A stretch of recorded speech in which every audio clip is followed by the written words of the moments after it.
Let's get divorced because I have a new family. You and our daughter need to leave. Oh, and just so we're clear, I won't be paying any settlement money," Nelson declared coldly, his arms crossed as if he were the victim instead of the betrayer. Beside him, Aa, young, smug, and brimming with arrogance, nodded in agreement. She clutched the stroller like a trophy, her lips curved into a smile that only made the sting sharper. Their united front suggested I was the one disrupting their perfect little picture. Only the babies, fast asleep in the stroller, remained untouched by the tension. They breathed softly, innocent and unaware, their tiny chests rising and falling in rhythm. It was almost cruel how peaceful they looked compared to the storm raging around us. My heart sank, but anger burned beneath it. Nelson hadn't helped me at all when Dakota was born. He hadn't stayed up during sleepless nights. He hadn't held her when she cried with fever. Instead, he had wasted his time drinking, laughing with his friends, and spending money recklessly. Worst of all, he had stolen from Dakota's college fund, money I had carefully saved from years of sacrifice. Now, the man who had shirked his responsibilities as a father stood before me, announcing with twisted pride that he had built a new family. Did he ever stop to consider how Dakota and I felt? Did he ever pause to think about the scars he left behind? I was too stunned to speak. 1,000 thoughts swirled through my mind, leaving me numb. And then, it was Dakota who broke the silence. She pointed at the television that had been left on in the corner of the living room and said with a puzzled look, "Huh? Dad, aren't you watching TV?" Her innocent words sliced through the tension, and suddenly Nelson erupted. His voice, sharp and furious, echoed through the house as if he needed to regain control of the situation he had just created. "My name is Angela. I'm in my 50s, a housewife who gave up her career for a man I once believed in. I live with my husband Nelson and our daughter Dakota." But perhaps, to truly understand why his words cut so deeply, I need to go back to when Nelson and I first met. It was just after I graduated college. I was nervous, freshly hired at a major company, my hands trembling as I fumbled with documents and struggled to find the right words in meetings. Though I had been assigned a senior employee as my trainer, I felt invisible, like a burden. That's when Nelson approached me with those gentle words, "Don't worry, you'll get the hang of it, you just need time."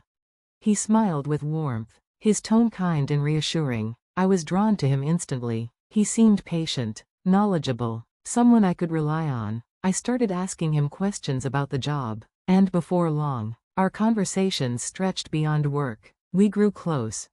One evening, as the office lights dimmed and the world outside turned dark, Nelson leaned toward me and confessed, "I fell for how dedicated you are to your work. Would you go out with me?" My heart raced. I liked him too, and without hesitation, I replied, "I'd love to."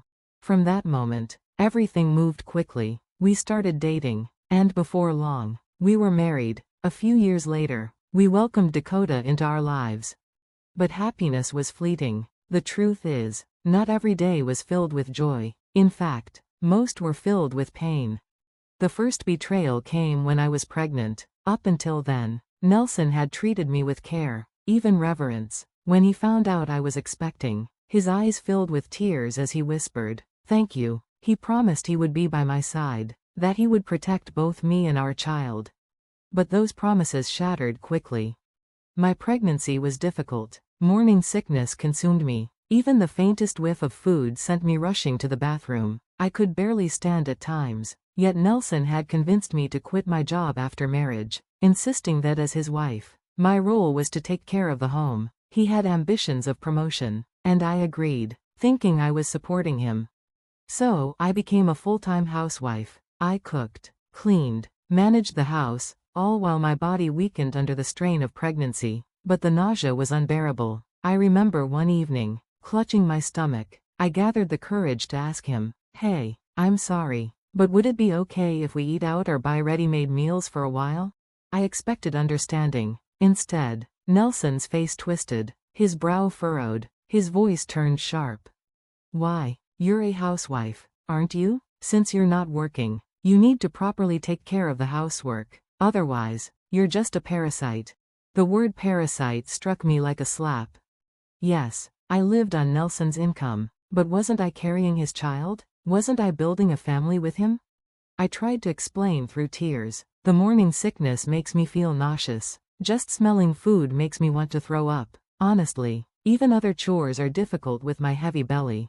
But Nelson only grew colder. Shut up. That's just making excuses. You're a housewife, so do your housework properly. What if my health suffers from this kind of diet? It's your job to prepare nutritious, loving meals to welcome your husband home. The room spun. My chest tightened. His words made me dizzy, suffocating. All I had wanted was a little understanding, a small amount of help. But Nelson wouldn't lift a finger. He would lounge in the living room on his days off, flipping through channels, acting as though the home and the baby were mine alone to care for. And so, even with my body weak and my spirit breaking, I forced myself to keep cooking, cleaning, and enduring, because that's what he demanded. Let's get divorced because I have a new family. You and our daughter need to leave. Oh, and just so we're clear, I won't be paying any settlement money, Nelson declared, his voice cold and final, as if he were announcing a business decision rather than shattering decades of marriage.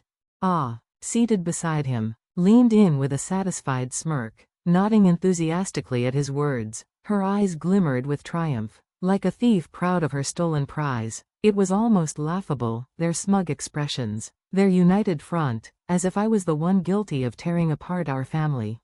The stroller between them rocked slightly as one of the babies stirred but didn't wake. Their tiny faces remained peaceful, untouched by the storm in the room. I couldn't help but think how cruel it was that innocence could sleep so soundly while betrayal screamed around it.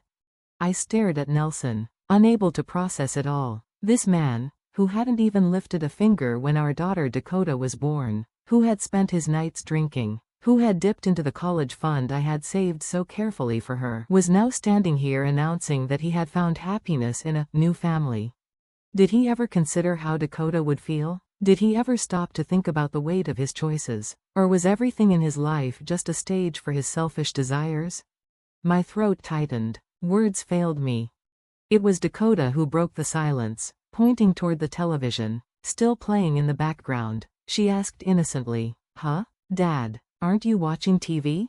Her small voice pierced the tension like a blade. Nelson's face twisted, and then, like a man whose authority had been challenged, he exploded into shouting. That was Nelson, quick to anger, incapable of reflection, forever hiding his guilt behind a wall of raised voices.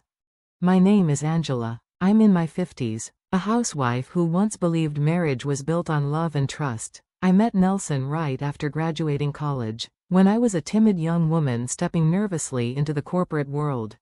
Back then, I was nothing like the woman I am today. I was unsure, hesitant, fumbling with files in trembling hands. My supervisor barely acknowledged me, and I often felt invisible in the office. That's when Nelson appeared, charming, confident, with words that seemed like lifelines. "Don't worry, Angela, everyone struggles at first," he had said, his tone warm, his smile reassuring. I remember how those words eased me. I began turning to him with questions, and he always answered patiently, with a gentleness that drew me in. Before I realized it, I was waiting for those conversations, looking forward to every exchange. One late evening, under the dim glow of the office lights, Nelson confessed, "I fell for how dedicated you are to your work. Would you go out with me?" My heart leapt. I had been falling for him too, quietly, secretly. "I'd love to," I whispered, hardly believing my own luck. We dated quickly, married faster, and before long, we were blessed with Dakota. I thought my life was perfect. But perfection was an illusion. The cracks appeared when I was pregnant. Up until then, Nelson had treated me preciously. He cried with joy when I told him about the baby. He held my hands, saying, "Thank you," over and over, as if I had given him the world. I believed those tears. Then morning sickness came, relentless, cruel. Even the smell of food sent me retching. I grew weaker, and every day felt heavier with Dakota growing inside me. I had already quit my job at Nelson's insistence. "It's better if you focus on the home," he had said firmly. He was up for promotion, and he wanted a wife who managed everything behind the scenes. I told myself it was fine. I loved him. I believed in our family. So I became a full-time housewife. I cleaned, washed, organized, and cooked, until the sickness made even boiling water unbearable. One night, pale and trembling, I asked him gently, "Hey, I'm sorry, but would it be okay if we eat out or buy ready-made meals for a while?" I expected compassion. Instead, Nelson's expression darkened. "Why, you're a housewife, aren't you? Since you're not working, you need to properly take care of the housework. Otherwise, you're just a parasite." The word hit me like a slap. A parasite? Was that what he saw when he looked at me? Not the woman carrying his child. Not the wife who had given up her career for his dreams, just a parasite.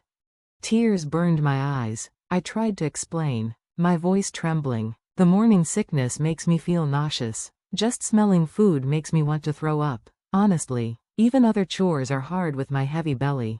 But Nelson cut me off, his tone harsher. "Shut up, that's just an excuse. You're a housewife, so do your housework properly. What if my health suffers from this kind of diet? It's your job to prepare nutritious, loving meals to welcome your husband home." The room spun. My knees went weak. I wasn't asking him to cook every night. I wasn't asking him to sacrifice his life for me. Just a little understanding. Just a little help. That was all I wanted. But he didn't hear me. He never did.